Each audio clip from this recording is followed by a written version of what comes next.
nós temos também, se você quiser, os temas polêmicos da Bíblia no Spotify. Então, se você por acaso perdeu algum, ou se você quer rever, ou melhor, ouvir novamente, né? Quando estiver dirigindo, quando estiver fazendo alguma coisa em outro dia, para rever e relembrar, e talvez pegar um verso ali que você não queria se aprofundar um pouquinho mais, nós estamos colocando na tela.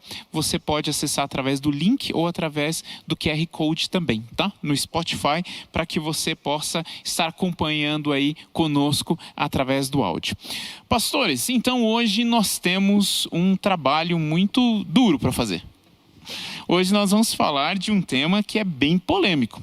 Inclusive, a própria Bíblia, ela parece que não tem muita certeza, né? Paulo parece que ele não tem muita certeza do que ele quer. Porque em alguns momentos ele fala que a lei é boa, que a lei leva para o céu, e em outros momentos ele fala que a lei está caduca. Ou seja, o que Paulo quer realmente dizer quando ele fala bem e fala mal da lei? Quando ele fala de forma positiva e quando ele fala de forma negativa? Pastor André, o que o senhor nos fala, o que o senhor pode nos falar de textos, por exemplo, como Romanos 7,12, como Romanos 2,13, onde a lei parece que é ser boa, parece que Paulo está falando bem da lei. Mas tem outros textos como Gálatas 2,16 e também Romanos 7,7, que aparentemente Paulo está falando que ela não é tão boa assim. E aí, pastor André, como que nós, vai começar já bombando, né? Para começar começando. Senão o pessoal começa a dormir e na hora que começa a melhorar. Não, então vamos direto ao ponto. E aí, pastor, Paulo está falando bem ou está falando mal? Pastor Daniel, boa noite, amigão. Boa noite a você que está nos acompanhando aí. E o pastor Daniel, ele é muito querido comigo sempre ali, né? Sempre que ele começa, ele já lança a mais pesada para mim. Brincadeira, amigão. Não, é porque o senhor é o mais estudado aqui de todos nós, né? Então joga até as bombas parece. aí. Eu diria assim, pastor Daniel, e a você que nos assiste ali, que Paulo, ele sabia muito bem o que ele estava falando, com certeza. Mas a gente tem que reconhecer que aquilo que Paulo escreve não é tão simples assim de entender. Se nós olharmos para os escritos de Paulo, né, e o que ele fala sobre a lei de uma forma muito simplista, a gente vai incorrer em um grande erro, porque o pensamento de Paulo não é tão simples de entender. Paulo, ele é um camarada assim muito profundo nos seus pensamentos, e eu confesso, pastor Daniel, ali que ao ler, por exemplo, esse texto, estudar esse texto de Romanos, eu sou apaixonado pelos escritos de Paulo, especialmente a lei de Paulo, né, em Romanos e Gálatas também. E eu digo para vocês que eu li ali Romanos, o livro de Romanos, não sei quantas vezes, para tentar buscar entender o pensamento de Paulo ali, o que não é tão simples. E eu falo isso, e não só sou eu quem pensa dessa forma, mas o próprio apóstolo Pedro, que era assim, conhecido e amigo de Paulo.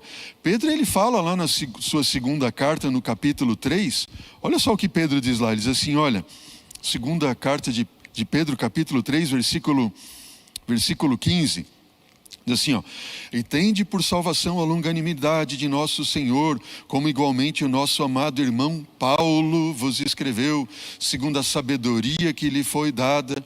Pedro está falando, né? Segundo Paulo escreveu, segundo a sabedoria que foi dada a ele, Paulo, ao falar acerca desses assuntos, como de fato costuma fazer em todas as suas epístolas, nas quais há certas coisas difíceis de entender, que os ignorantes e instáveis deturpam, como também deturpam as demais escrituras, para a sua própria destruição, ou para a própria destruição deles. Ou seja, pastor Daniel, não é o pensamento de Paulo assim alguma coisa tão simples da gente entender, e o próprio Pedro já havia testificado disso e falou sobre isso. Olha, nosso irmão Paulo escreveu, ele fala, e não é assim tão simples.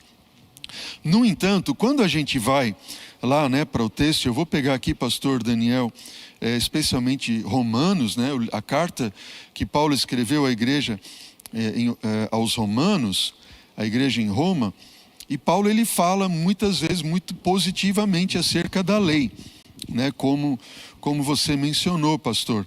Eu poderia aqui mencionar muitos textos, né, de Romanos. Por exemplo, temos aqui Romanos capítulo 3, versículo 31.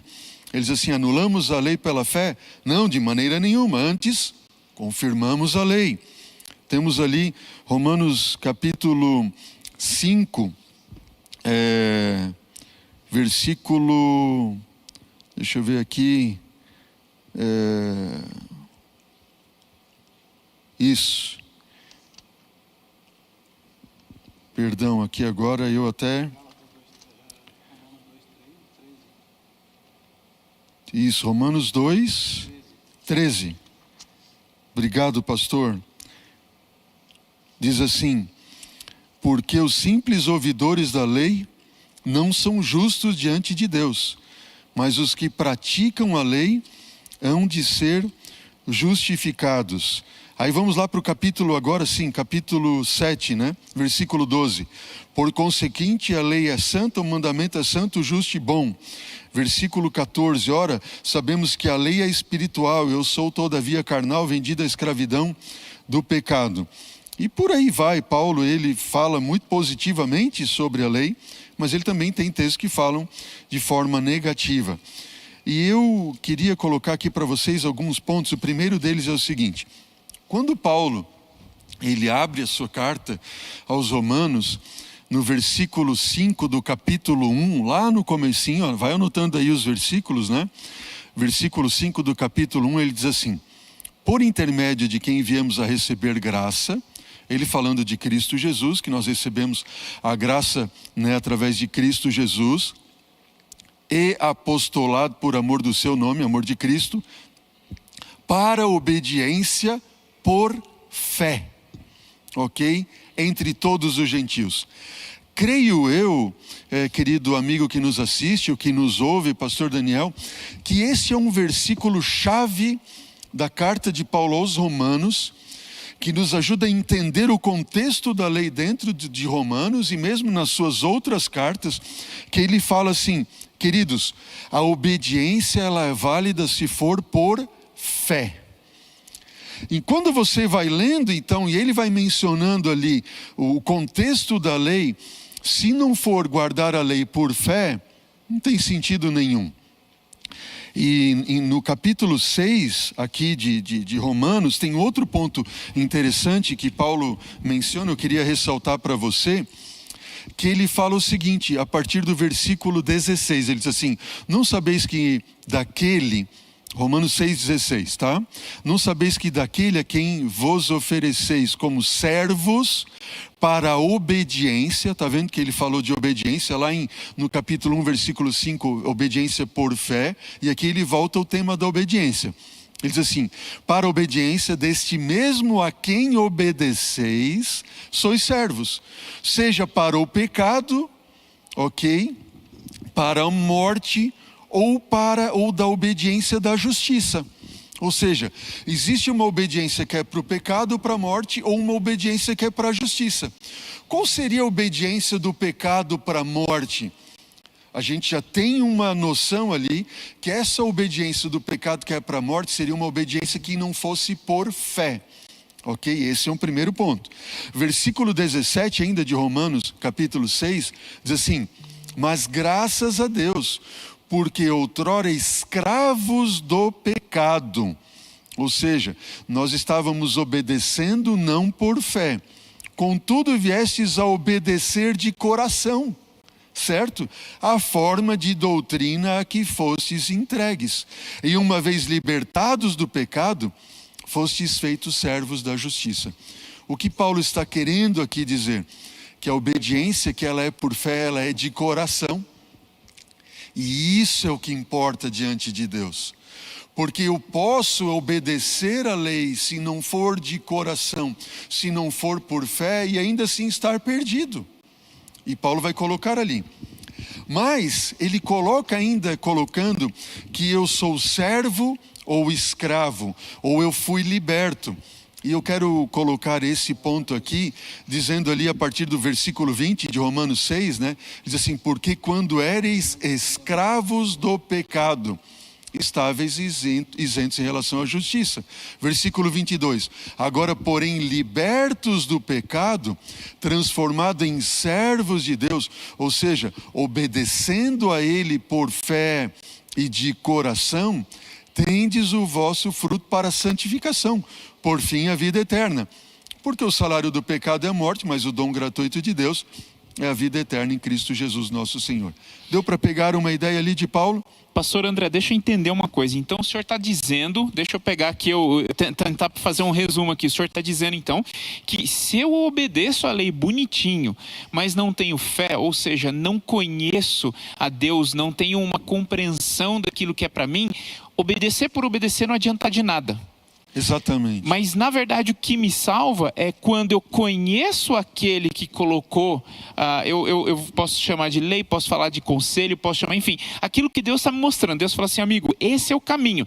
E aí se eu andar no caminho, mas não conheço a Deus, não serve para nada. Mas se eu conheço a Deus e porque confio nele, escolho andar no caminho que ele sabe que vai ser melhor para mim, aí está valendo, é isso? Exatamente. É o que Paulo diz ali também, pastor.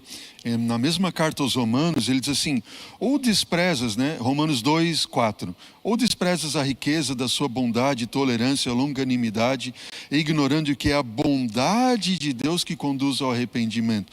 Onde é que a gente vê a bondade de Deus, se não estampado na cruz do Calvário, ele enviando seu Filho para nos salvar? Então, tudo o que eu faço que não tem uma motivação focada no amor de Deus, não tem sentido. E Paulo, ele vai complementando ali, só para eu fechar o raciocínio e o pensamento, que em Romanos, daí no capítulo 7, que foi o texto que o senhor colocou, pastor, ele vai falando da lei do pecado e a lei que leva para a vida. E isso é algo importante que a gente precisa entender. Se a gente não entender, número 1, que a gente tem colocado, que a motivação da obediência deve ser por fé, vinda do coração. Número 2, que quando a gente serve a Deus por fé e de coração, olhando para a bondade, o amor que Ele estampou por nós na cruz do Calvário, nós não vamos ser escravos da lei, no sentido que eu não vou guardar a lei, no sentido assim, não faça isso, não faça aquilo outro e tal. Lógico que Deus colocou esses preceitos para nos proteger, mas vai ser algo leve, não vai ter escravidão daquilo ali, Mas a escravidão também Paulo coloca no capítulo 7 que não é algo ruim. É algo ruim e também não é algo ruim. Como entender isso? Olha o que diz a Bíblia lá, você que nos assiste ali, Romanos capítulo 7, versículo 21 em diante. Paulo diz assim, então ao querer fazer o bem, eu encontro a lei de que o mal reside em mim, porque no tocante ao homem interior, tenho prazer na lei de Deus. Paulo está dizendo assim, lá no fundo do meu coração eu tenho prazer na lei de Deus, certo? Mas vejo que nos meus membros há uma outra lei, que guerreando contra a lei da minha mente, ou do meu coração, da qual ele tem prazer em seguir, certo? Me faz prisioneiro da lei do pecado, que está nos meus membros, certo? Desventurado homem que sou, quem me livrará do corpo desta morte? Graças a Deus por Cristo, Jesus Cristo, meu Senhor, nosso Senhor, de maneira que eu, de mim mesmo, com a minha mente, eu sou escravo da lei de Deus. Ou seja, assim, aqui escravo no sentido de servo, doulos, Servo, eu sirvo a lei de Deus, eu sei que ela é boa, o mandamento é bom, justo, e eu quero fazer, mas segundo a carne da lei do pecado. Então Paulo está dizendo assim, eu tenho algo que guerreia dentro de mim, eu quero ser escravo da lei de Deus, eu quero fazer a vontade dele, aquilo que eu tenho no meu coração, que é servi-lo de amor, por fé, olhando para a cruz e tudo mais. Mas tem uma lei que me torna escravo também, que é a lei do pecado. E Paulo, ele está condenando muitas vezes a lei do pecado. E nessa, pastor Daniel, de Paulo condenar a lei do pecado, ele também envolve a lei do pecado no eu seguir ou servir a Deus quando é destituído de fé. E aí seria meramente ou puramente seguir a lei na sua letra, na letra da lei. E é o que ele fala no capítulo 7, aqui eu encerro o meu pensamento, no versículo 4, capítulo 7, versículo 4, ele fala assim: assim, meus irmãos, também vós morrestes relativamente à lei, por meio do corpo de Cristo. Mas eu morri relativamente à lei. Que lei? Se eu não entender o contexto, eu vou pensar que é a lei dos 10 mandamentos. Mas ele está dizendo assim: vocês morreram relativamente à lei do pecado, tal qual vocês eram escravos para o pecado, seguindo na caducidade da letra, assim, só o mandamento por ele mesmo. Versículo 5 ainda do mesmo capítulo 7, assim: porque quando vivíamos segundo a carne, as paixões pecaminosas postas em realce pela lei que operava em meus membros, ou seja, a lei do pecado que leva para a morte. Versículo 6: agora, porém, libertados da lei.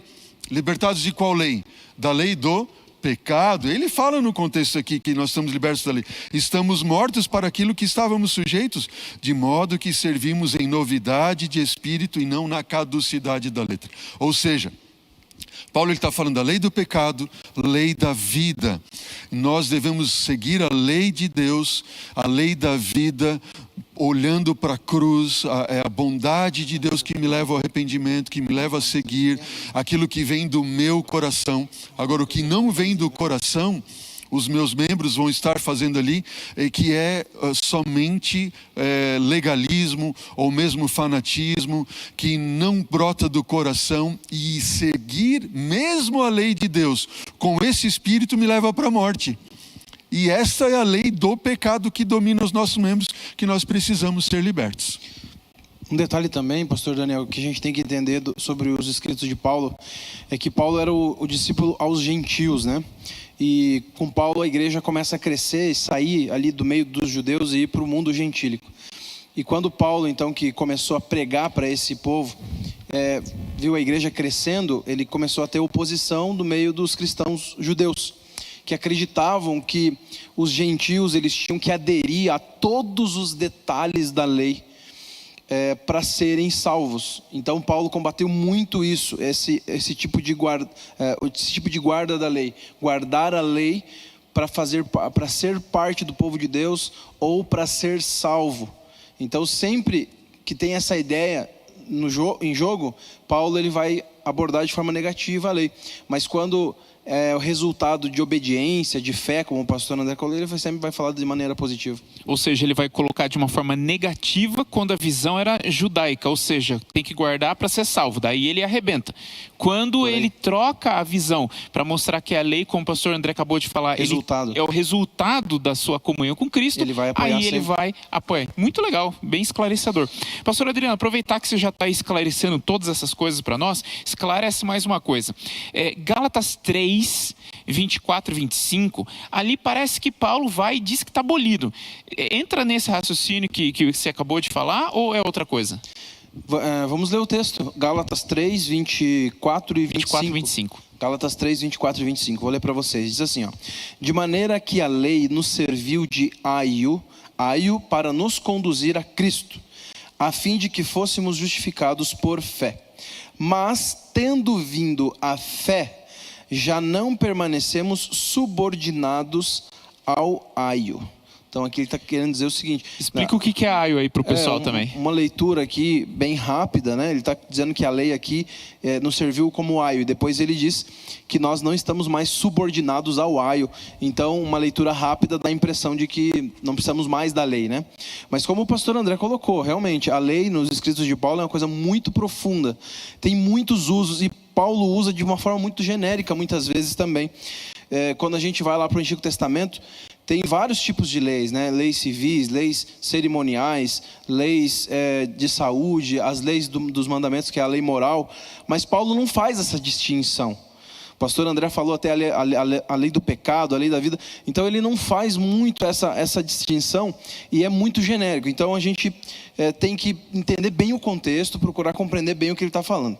Vamos lá. O que é aio? Ele chama a lei aqui de aio. Essa palavra aio, no grego aqui, a palavra que aparece no idioma original aqui que Paulo escreveu é paidagogos. Paidagogos deu origem à nossa palavra hoje, pedagogia, né? Pedagogo. Naquela época era o nome do escravo que cuidava do filho ali do seu patrão. Ele cuidava, mas não apenas ali de tomar conta dele como babá, mas também de levar ele até a escola, até o ensino. E durante o caminho ele ia ensinando, ele ia corrigindo. Ele também tinha ali essa capacidade dada pelo patrão de até corrigir o filho. Então era um educador, né? A raiz aí dessa questão do educador. Então, o que Paulo está chamando aqui a lei é disso, de educador. Então, essa era a função que a lei tinha lá no Antigo Testamento. E quando a gente fala lei, lembra, é bem abrangente, muitas coisas. Então vamos pensar um pouquinho. Ou seja, a lei servia para educar. Para educar, e no sentido aqui, essa educação que leva a Cristo, a sentir a necessidade de um Cristo. E a palavra Cristo é Messias, né? Então, no Antigo Testamento, existia um grande conjunto de leis que tinha como objetivo, realmente, fazer as pessoas entenderem o Messias. Lembra, no Antigo Testamento, ainda não tinha Jesus. Jesus veio, né, a gente sabe, no Novo Testamento, a partir do Novo Testamento, a Bíblia mostra Jesus ali, nascendo e tal. Mas no Antigo Testamento, eles não tinham Jesus como nós temos hoje. Eles tinham um sistema de leis que mostrava a necessidade de um Messias. Então, por exemplo, os 10 mandamentos. Quando alguém transgredia um dos mandamentos, eles sabiam que precisavam de perdão, né? Você peca, você tem que morrer. Essa era a lei. Pecou, morreu. Então eles tinham um problema para ser resolvido. Aí você tinha a lei ali mostrando para eles que eles deveriam ir até o santuário para sacrificar um cordeirinho. E ao sacrificar aquele cordeirinho, eles estavam entendendo, eles estavam aprendendo que no futuro viria um Messias para morrer pelos pecados deles. Ou seja, todo aquele sistema de leis, ao eles transgredirem, mostrava para eles a necessidade de um Messias, para que eles pudessem continuar vivos. E ao matar um cordeirinho, degolar o cordeirinho, eles entendiam, um dia alguém vai vir morrer por mim para pagar os meus pecados. Então, eles colocavam a fé num Messias. Eles sabiam que o cordeirinho não perdoava o pecado. Eles entendiam que o cordeirinho é uma representação de um Messias, do Cristo que viria no futuro. Então, dessa forma, todo aquele sistema de leis do Antigo Testamento, envolvendo a lei moral, envolvendo a lei cerimonial, e elas educavam o povo a entender que precisava de um Messias e que viria um Messias. Por isso Paulo diz aqui que a lei nos serviu como aio para nos conduzir a Cristo. Ou seja, um pedagogo. Exatamente. Agora, não precisamos mais nesse sentido da lei. Por quê? Porque nós já temos o Messias. Já temos Jesus. Já temos Ele. Já vimos Ele morrendo na cruz de braços abertos. Nós já temos acesso direto, né? Nós conhecemos já o outro lado da história, a realidade, não só a sombra, né? É mais ou menos o seguinte: hoje, antes de vir para a igreja, pastor Daniel, eu peguei meu celular e eu coloquei ali o GPS. Os celulares hoje têm essa função de GPS, né? Ok? Então eu precisei dessa função quando eu estava na minha casa para traçar o caminho para chegar até na igreja. Você não sabia o caminho ainda? Não sabia, eu já sei o caminho, é só a ilustração aqui, né? Quando eu cheguei aqui na igreja, eu não preciso mais usar o GPS. Eu já estou aqui, entendeu? Eu já cheguei aqui. Então eu desativei aqui o GPS, guardei e agora estou usando o celular para outra coisa, para acompanhar aqui os comentários no YouTube. Tá entendendo? Então essa função, ela realmente não é mais necessária, porque nós já temos o Messias. Legal, então, pastor David, aproveitando aqui que o pastor Adriano não sabe o caminho da igreja, tadinho, nunca veio, então vamos perguntar para você. Ele colocou uma coisa muito interessante aqui, com relação a essa parte pedagógica da lei. Principalmente, eu imagino, o pastor Adriano estava falando daquela parte cerimonial, né? Mas, pastor David, e aí? Então eu posso separar a lei? Eu posso dizer, essa parte aqui é cerimonial, essa parte aqui é moral, essa parte é civil, essa parte enfim, eu posso separar, picar a lei em pedaços diferentes e falar, essa vale, essa não vale, essa foi para o Antigo Testamento, essa é para o Novo.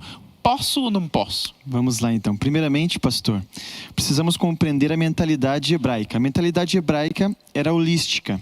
Então a Bíblia em si, toda a Bíblia em geral, ela foi escrita na mentalidade holística.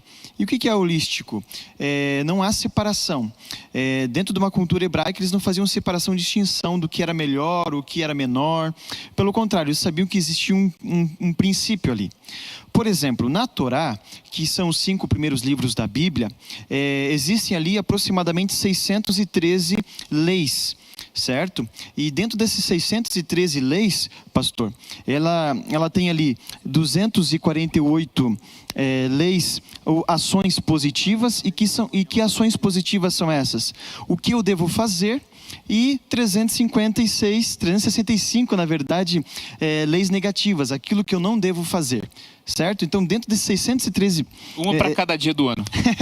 Dentro dessas 613 leis, elas eram baseadas na lei moral. Por exemplo, quando você pega a lei de guerras, certo? Existiam a lei das guerras, existia ali um padrão, certo? Um princípio a ser seguido. E esse princípio, ele era baseado na lei moral.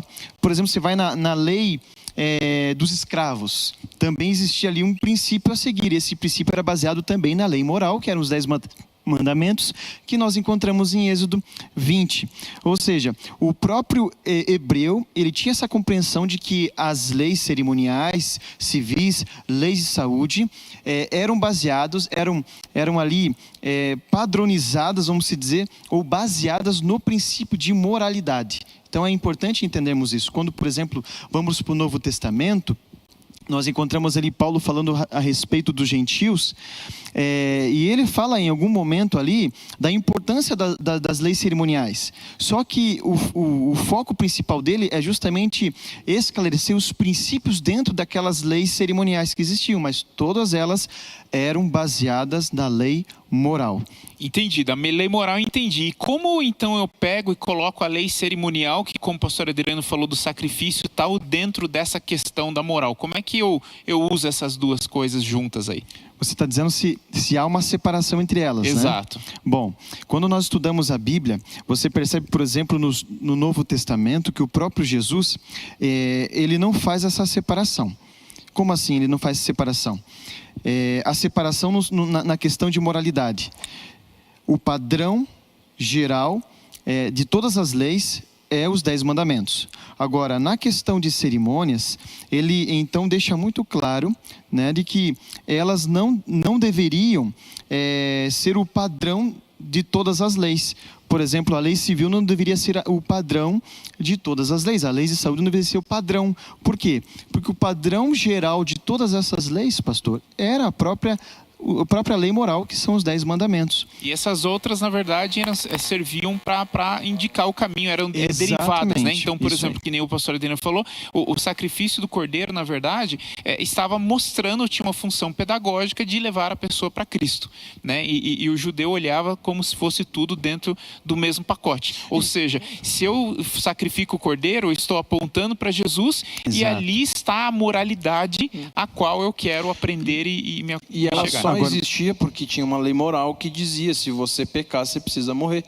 Então a outra, ela ajudava a mostrar então como resolver esse problema da morte, né? Através do Messias. Isso aí. Pastor André? Pastor Daniel, eu queria aproveitar aqui esse ponto, né, do nosso estudo e aproveitar até para responder uma pergunta do Rômulo Barbosa, que colocou ali: qual parte da lei cerimonial foi abolida? Né? De tudo que foi explicado aqui, a gente vai perceber também que a lei cerimonial, ela não foi abolida. Como assim? Parece uma coisa estranha ouvir isso, talvez para alguns. Mas todo esse ritual cerimonialístico que havia, né? Desde a morte do cordeiro, lá com a entrada do pecado, depois com a introdução do tabernáculo, do santuário e assim por diante, eles tinham como objetivo nos mostrar, de forma didática e também pedagógica, o plano de salvação de Deus, da humanidade, né, caída, e também da vindicação do caráter de Deus perante o universo. Então, há parte da lei cerimonial que ela alcançou o seu objetivo e teve o seu cumprimento com a morte de Cristo Jesus na cruz do Calvário. Você pode lembrar ali, né, que quando Jesus morreu na cruz, o véu do santuário se rasgou de alto a baixo. Então, aquela parte do cerimonial da morte do cordeiro se cumpriu, porque o verdadeiro cordeiro de Deus, que veio tirar o pecado do mundo, havia morrido então na cruz do Calvário. No entanto, todo esse cerimonial do santuário terrestre, ele se torna então uma sombra daquilo que aconteceria no santuário celestial. onde Cristo estaria atuando como nosso sacerdote e também sumo sacerdote no santuário celestial, apresentando ele o seu sangue diante do Pai para o perdão e purificação dos nossos pecados.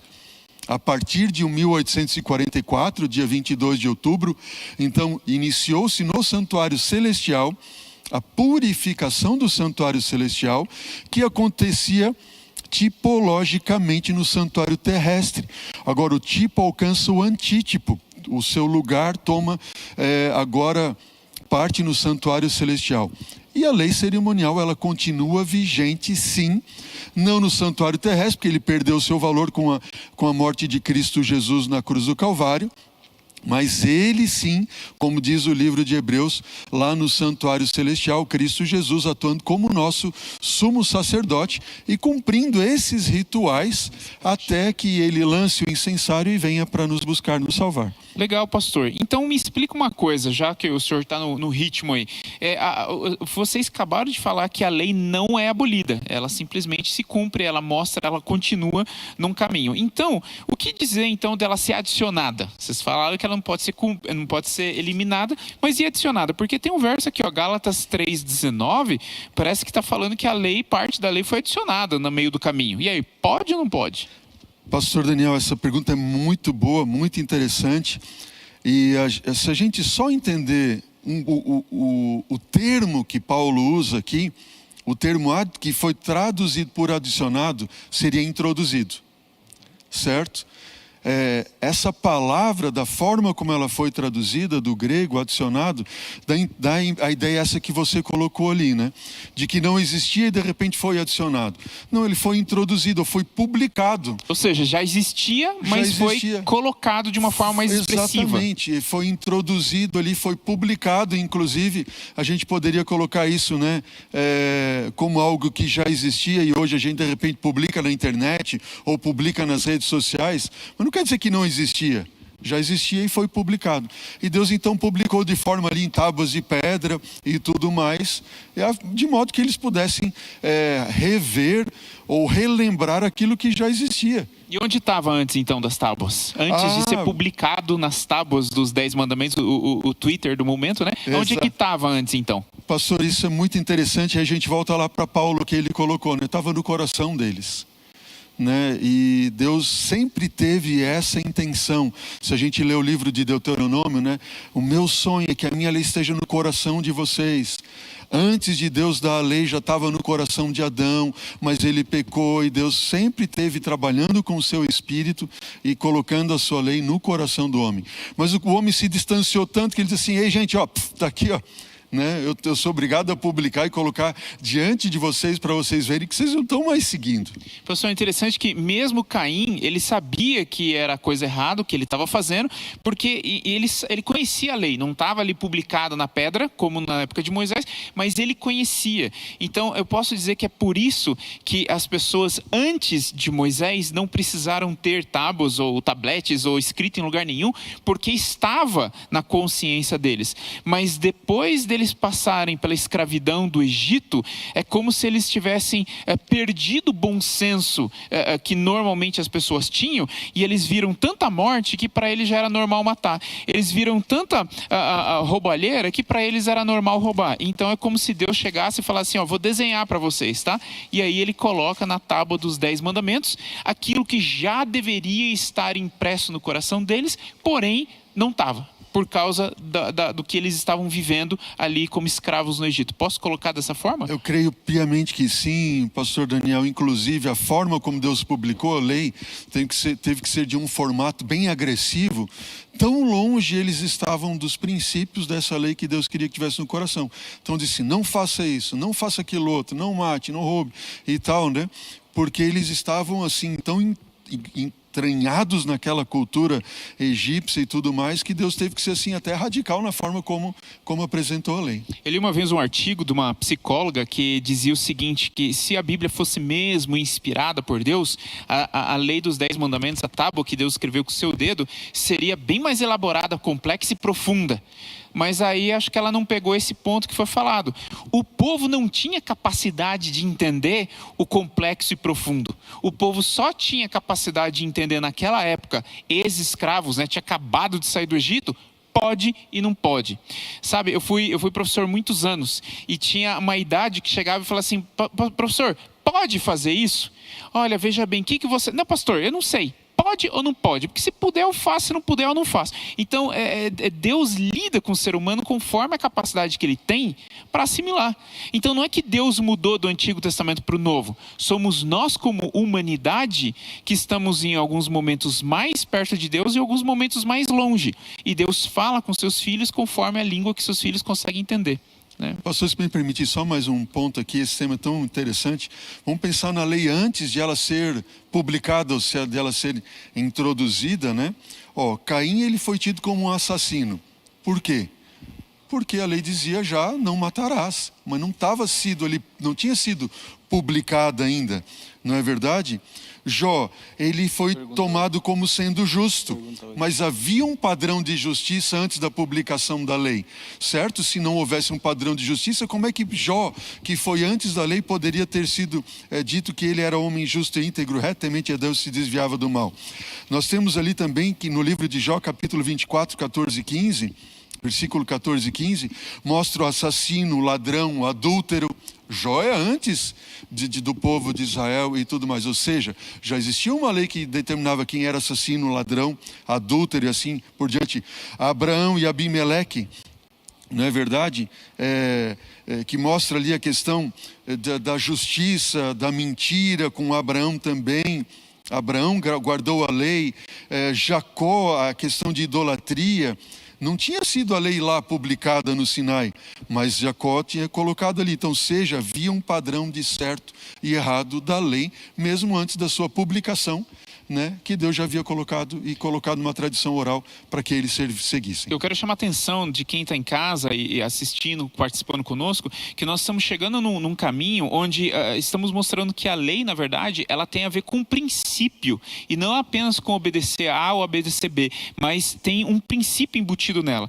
Pastor Adriano, falando desse princípio, será que eu posso dizer que era isso que Jesus quis dizer quando aparentemente ele estava, parece que trocando a lei de Moisés em Mateus 5, 27 e 28? Pastor Daniel, antes de responder essa pergunta, eu quero responder a pergunta de um amigo aqui, o Wellington, que fez uma pergunta muito boa.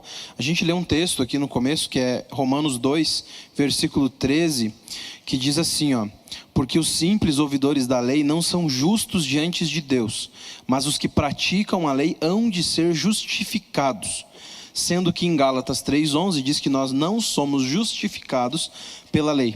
Então parece uma contradição, né? Mas perceba o seguinte, aqui Paulo, ele fala o seguinte, que os simples ouvidores da lei não são justificados, tá? Esse é um primeiro ponto, porque, veja, muitas pessoas andam por aí dizendo que amam a Jesus, que gostam de Jesus, que são fiéis a Ele, que honram a Ele, mas não guardam seus mandamentos.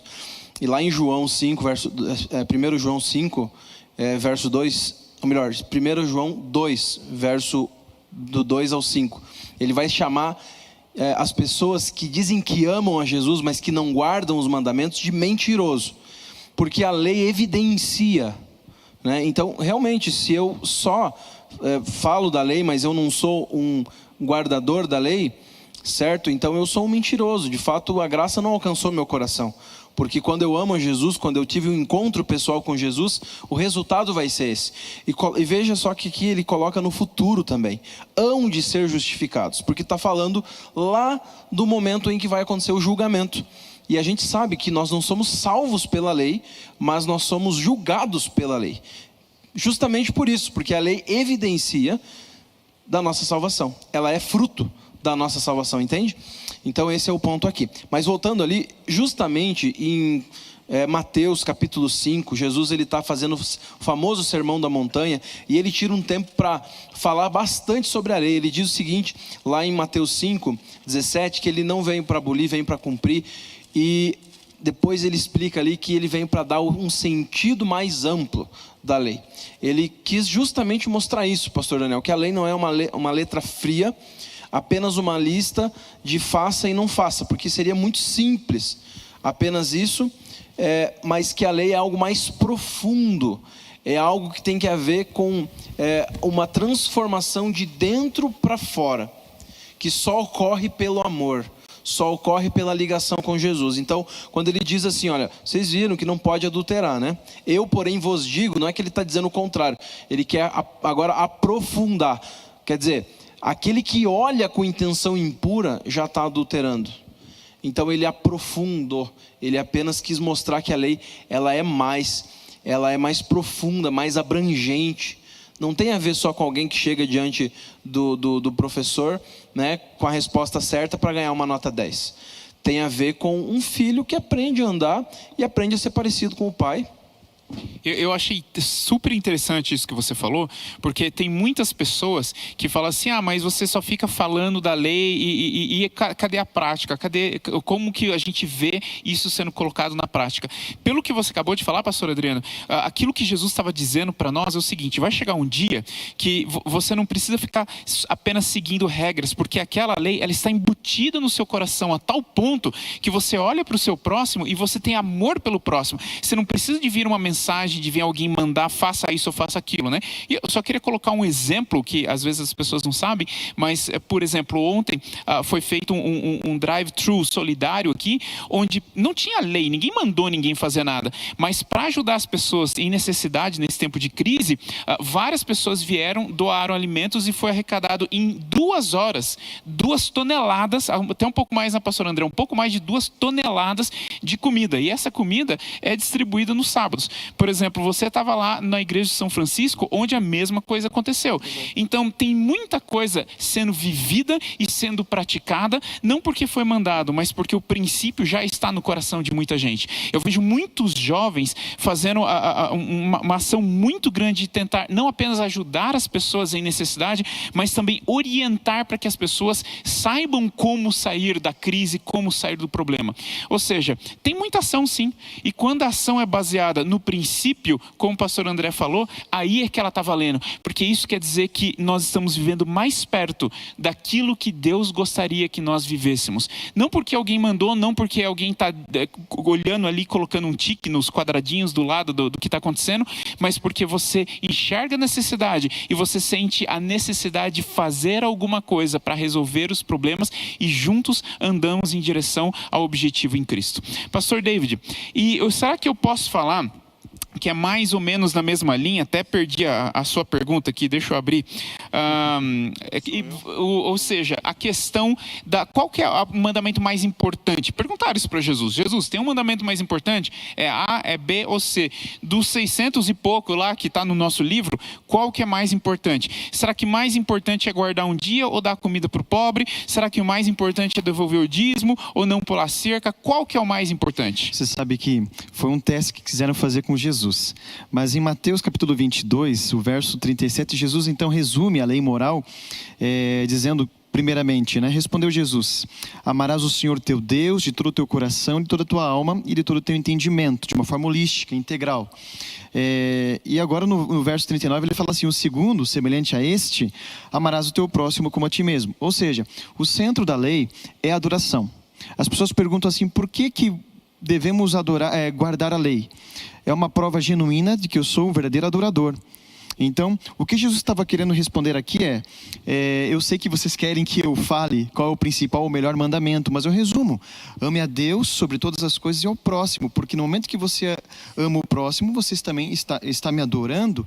Por quê? Porque a Bíblia diz em 1 João 4,8 o seguinte: se você não ama o seu próximo, você não conhece a Deus. Então Jesus ele resumiu aqui de uma forma muito simples e prática, dizendo: vocês querem me adorar verdadeiramente? Então cumpra os mandamentos.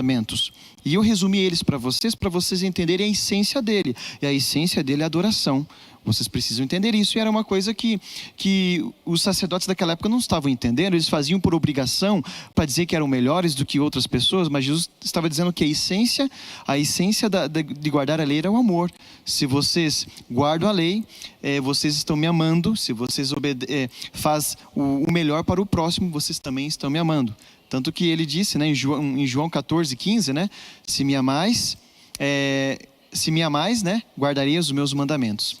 O pastor André e eu tivemos aula com um professor no SALT, que ele falava o seguinte, às vezes ele estava dando uma explicação bem profunda e tal, e aí tinha o pessoal copiando, aí um levantava a mão e falava assim, professor, o que o senhor falou mesmo depois da palavra X? Aí ele olhava, você lembra dele, pastor? Você estava também, né, Adriano? O pastor Amin Rodor. E ele falava assim, amiguinho, pega a ideia, ou seja, não fica bitolado na palavra, mas pega o contexto. Eu vejo o pastor André, Jesus falando isso para eles, poxa, amigos, vocês não entenderam nada. Pega o contexto é, como o pastor Deide acabou de falar, quando você ama Deus, você já coloca em prática um monte de coisa. Quando você ama o próximo, você já coloca em prática um monte de coisa. Então, quando você ama a Deus e ao próximo, todo o resto está embutido, faz parte do natural, é normal para você, já é parte do seu caráter. Pastor André, você está coçando aí, pode falar, pastor. Não, eu ia dizer assim, só complementando, né, que quando Jesus menciona amor a Deus e amor ao próximo, ele diz que desses 2 mandamentos dependem toda a lei e os profetas. Ele jamais diz que substituem, ou seja, não existe uma coisa sem a outra. Exatamente. Pastor André, então já aproveitando, então resume aqui para nós então, qual que é o propósito, qual que é a meta da lei? Para que ela existe então? Pastor Daniel, eu diria assim, a meta da lei, a meta nossa como cristãos, como filhos de Deus, seria permitirmos que o Espírito Santo do Senhor habitasse em nosso coração. E Ele vai fazer, né, Deus, através do seu Espírito, que nós sigamos a sua lei. E isso não é uma ideia minha, isso é bíblico, né? E Deus deixa ali em Ezequiel capítulo 36, versículo 26 e 27, diz assim, dar-vos-ei coração novo, e porei dentro de vós espírito novo.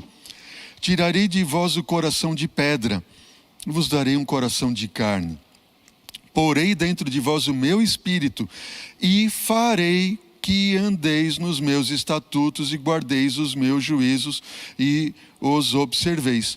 Ou seja, guardar a lei não é aquilo que eu vou me esforçar por fazer, mas se eu permitir que Ele tire de dentro de mim um coração de pedra, que é servo da lei do pecado, e coloque dentro de mim um coração novo, que ama Jesus, que olha para a cruz, que é levado ao arrependimento pela bondade e o amor de Deus, Ele, pelo seu Espírito, vai fazer com que nós sigamos a sua lei, e não venhamos a dar desculpas ali para não guardar o isso e assim por diante.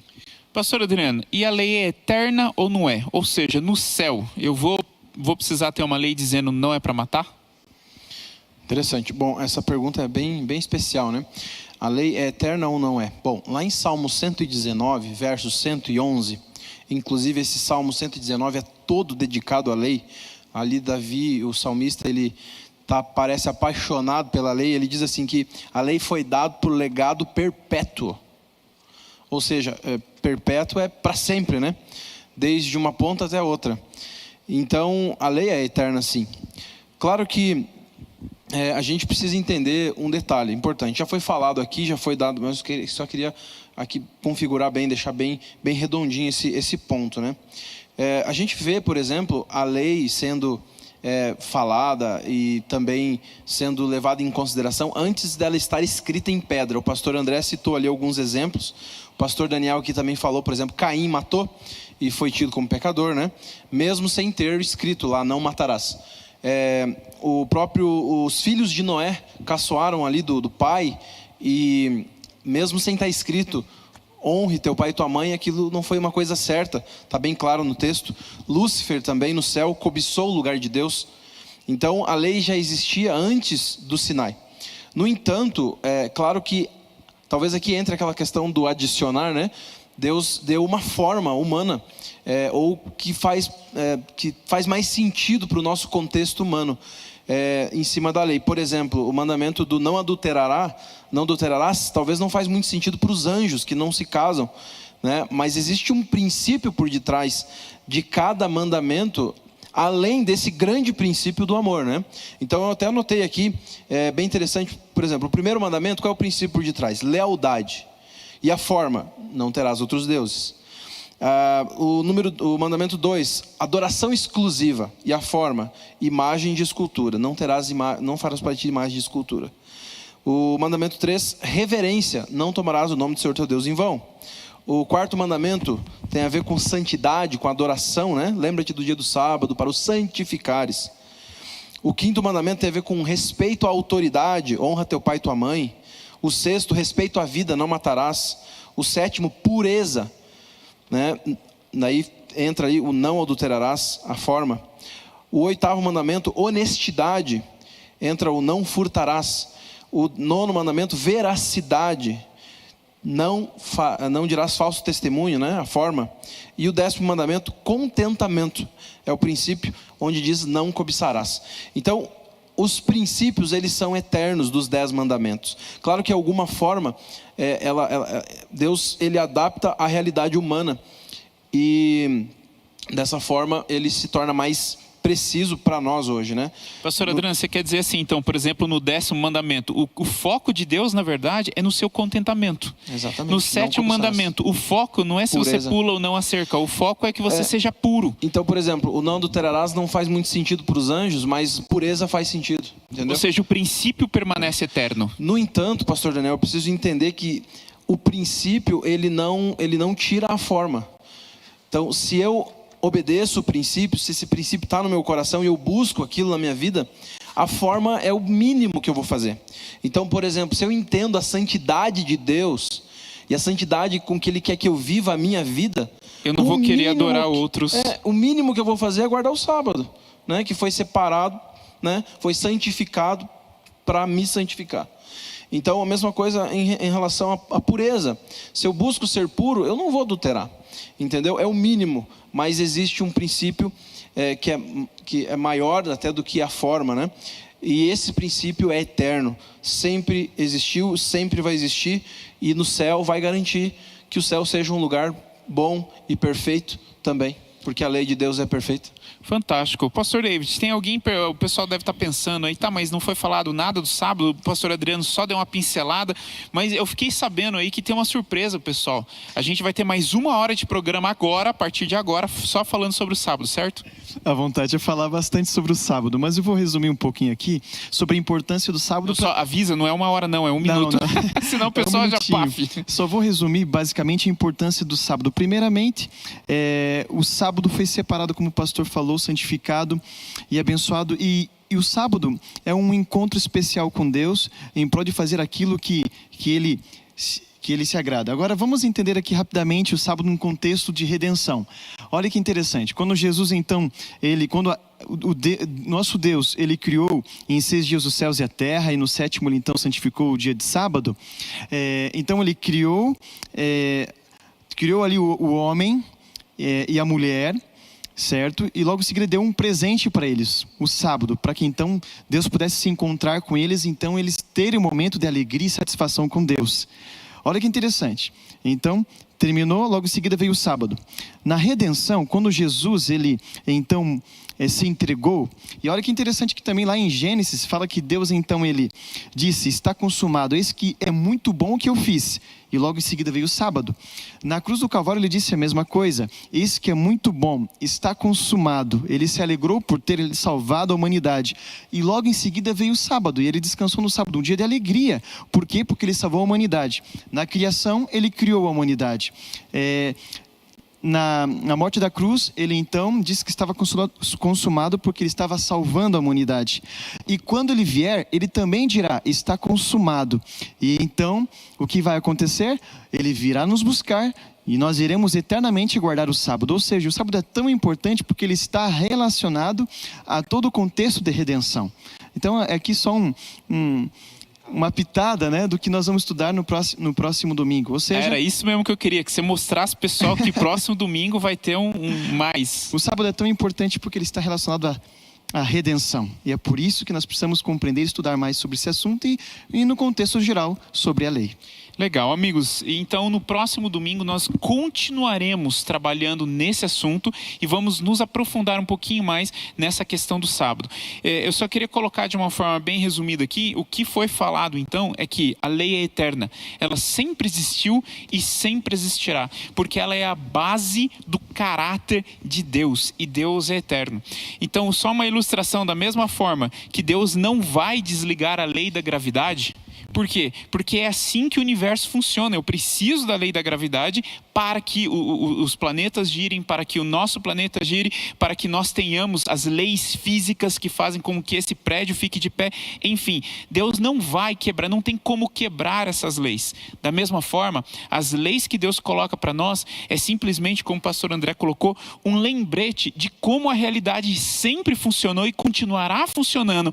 E como ele colocou aqui, ela é um caminho, é como se Deus estivesse mostrando: amigos, vocês perderam um pouquinho o bom senso, mas eu mostro novamente o caminho pelo qual eu criei a realidade para que ela funcione. E se você andar por esse caminho, a sua vida será próspera. Se você andar nesse caminho, a sua eternidade será garantida. Porque se você desviar desse caminho, você simplesmente está saindo do estilo que eu criei o universo para que ele funcione, e você não estará em harmonia com aquilo que eu criei. Então, a lei de Deus não tem como ser abolida, porque o caráter de Deus não tem como ser abolido. Deus é um, sempre existiu e sempre existirá. Somos nós, seres humanos, que precisamos de lembretes escritos, impressos, introduzidos na história, para que nós possamos entender e continuar seguindo, ou muitas vezes não entendemos tudo, mas confiamos através da fé e por isso continuamos seguindo. Que Deus te abençoe, que Deus possa derramar a sua sabedoria sobre você, para que você possa entender cada dia mais o amor que Ele tem por você e como Ele cuida de você também através da sua lei. Não perca o próximo domingo, estaremos juntos aqui mais uma vez. Que Deus te abençoe.